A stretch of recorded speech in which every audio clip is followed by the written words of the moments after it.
2025 und ich habe jetzt einen Braustar aus Italien hier. My name is Agostino Arioli. I'm the founder and the brewer of Bierificio Italiano. The company was founded in 94 December. Then we've been looking for the location, do some renovation works, and we opened our brew pub to the public April 3rd, 1996. And where are you located? We are in Como province. You know Como? Yeah. The Comersee. Yeah. Okay, but we are in between Como and Milano. All right. So north of Milan, south of Como. Very close to the Swiss border. And how big is your brewery? Okay, nowadays we brew 6,500 hectoliters per year. Okay. And when I started with my very small homemade brew house, it was 2 hectoliters per batch. Okay. Yeah. Well, that's quite a difference. So, Yes, it is. So you had some success, I would say. Yes. In an Italian craft beer scale, we are one of the big guys. That sounds ridiculous because 6,000 hectoliters is very little, but in Italy it's a good standard. What brings me to the most interesting thing to talk with you about is the beer scene in Italy in general. I have to admit I do not have really a clue. So I know what we can get here in Germany. If just like the regular beers everybody knows, you get at a pizzeria here. So the question is, how is the beer scene in Italy? The beer scene in Italy is very, very interesting. I mean, I like it a lot. I like the diversity of the beers that we are brewing. So we are, as we always say, we were born as brewers in 96. All of us, the craft beer movement was born in 96. And we were totally ignorant because we had no Italian beer culture. So we were free to brew whatever we like. Yeah. And so we started with a very, very interesting variety of different beers, and we still keep on brewing Italian way. And this is something that I really appreciate and is appreciated in the craft beer world, even abroad. How many brewers do you approximately do you have in Italy by now? Do you know that? Breweries? Yeah, breweries. 1,000. 1,000? Wow, that's 900. good. Okay. But the average production is very, very low. But mostly local then? Very local, and some of them are kind of, you can find them in the figures and statistics, but maybe they kind of ghost breweries. So I would say active on the market are probably 700, 700. Yeah. But the average production is like 600, less than 600 hectoliters per year. So very small. That's very small. Very small. So Italy is still more a wine land? Yes, but even wine consumption is quite low. Okay. I mean, we are not such strong alcohol drinkers. Averagely, I am unfortunately a little bit. So you live the average. Exactly, I'm a little bit more passionate than the average Italian guy. And so, by the way, yeah, that's it. Is there a beer style in Italy that is more common or more beloved by the drinkers? Even in Italy, the more popular beers are IPA and all the styles around IPA's concept. So now it's AZ, New England, whatever, West Coast, but IPAs and American hops. These are the more successful beers at the moment. The mainstream still goes in that direction. So what are your favorite styles? Well, I like IPAs as well a lot, but I usually drink Pilsners. Okay? And I love dark beers of any kind, like Tmave from Czech tradition, or even the Dunkels, the Schwarz, Alt, why not? And my own, of course. So, what is your own beers you're brewing? The dark, you mean the dark one? In general? Okay. Birrificio Italiano is well known for, especially for one beer that's called Tipo Pils. Tipo Pils together means a kind of a pils, okay? Because when I started brewing it, it was 1996, and I was not sure that I was able to achieve my target beer, that was Jever Pils from Germany. Yeah, okay.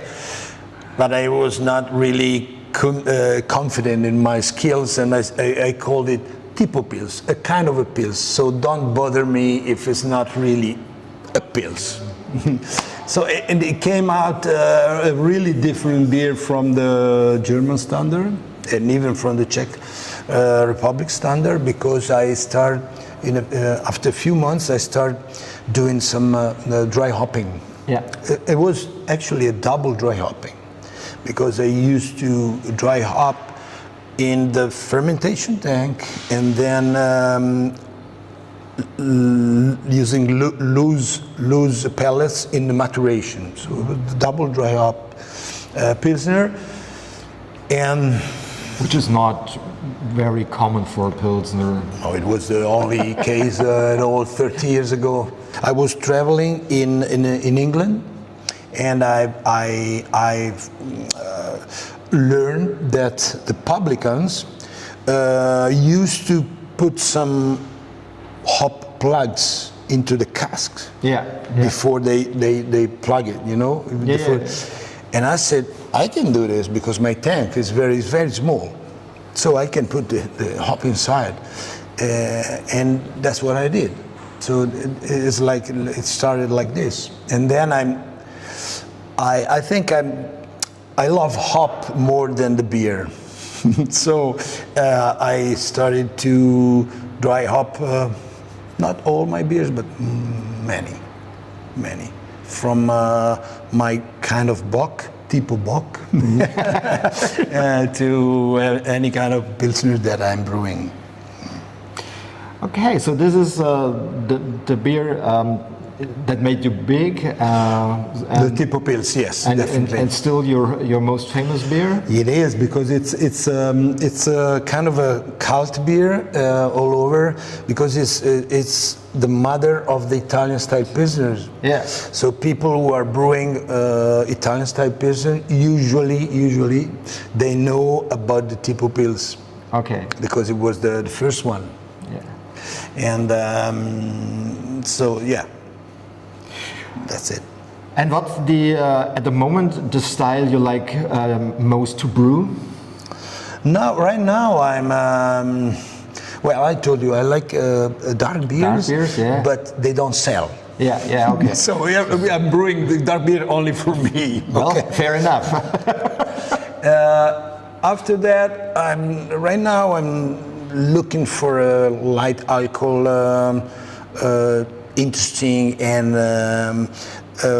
lager beer with a lot of character, and that's my research right now. So what's your background? How did you learn brewing? Okay, it's a long story. Okay. We have time enough? until your tasting starts. Okay. I was studying agriculture at the university in 1985, and I found a booklet on a shelf in a library about home brewing. Yeah. I decided to buy the book, and I started to make my own malt and my own beer.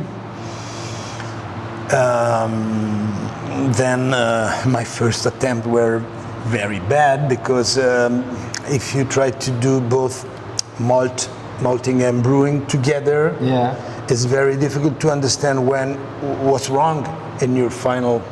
So at the end, my father helped me a lot, because he found a connection with the beer industry. So I met a brewmaster, Italian brewmaster, who studied in Germany. And he started to give me very precious tips and suggestions and advices. And he was providing me, through other friends in the beer industry, malt, hop, and yeast. My father was working in a lab, so he was also able to freeze my yeast at -80.